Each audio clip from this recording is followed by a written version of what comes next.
I realized that between God and us, there are all our ancestors. But there is like what has been called life force within us. The breaths we breathe in and breathe out.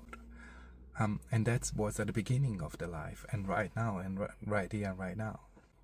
The first things that God created, I mean, multiple religions, not only in the Genesis, but you can see it also in the Maori traditions and also in the Hinduist tradition. The creation of the universe is the sky above and the earth below. And so we have three things started at the beginning of the life with God, and they are right here and right now.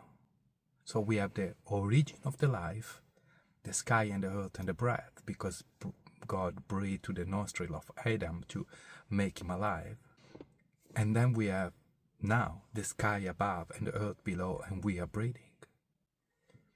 And between us and God, there is my mother, my father, your mother, your father, your grandparents, and your ancestors. And behind them, there is God, the origin of the life. But now we have a problem, because what I'm sharing with you are just thoughts, right? And I'm sharing them through the present moment. So we have everything that occur right here and right now. The creation of the life, God, and the origin of the life, and this moment occur in this precise moment, right here and right now. And the interesting part is,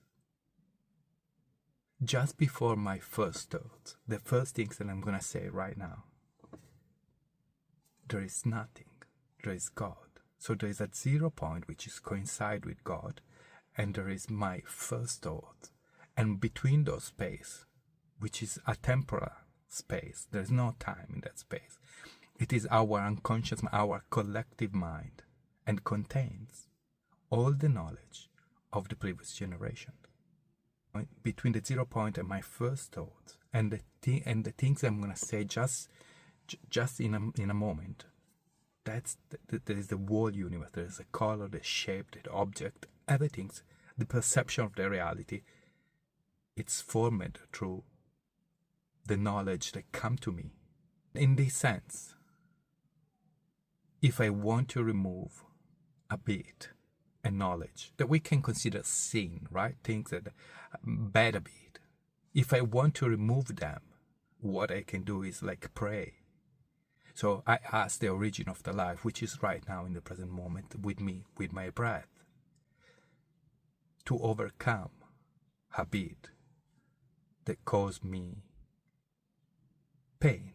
And then if I ask for good a bit, not for material things, I can ask not to hurt people.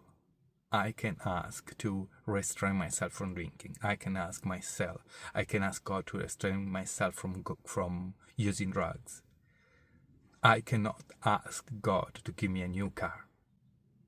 I don't do that. It is an egocentric desire. It is not God. So if I pray God and I ask God, then I reduce.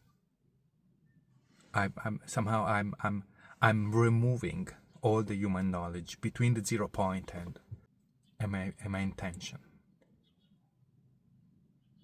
and I formulate a new intention, which would be not drinking if I'm an alcoholic, which would be don't use drugs, don't watch porn, don't eating sugar, anything that you do and you don't want to do.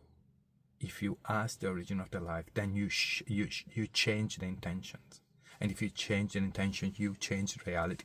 For example, if you decide, you formulate the intentions to go to the beach, and you walk to the beach, from where you are to the beach, you are transforming the reality. You don't see you're not sitting in the car anymore. You're on the beach. You manifest in your reality, and everything's comes out of the intention. And if you get close to God through the prayer or to be connected with God, then you can change the intentions and perhaps shape the reality. not for your personal benefit only. That would be egocentric and malevolent, but for the well-being of the human beings.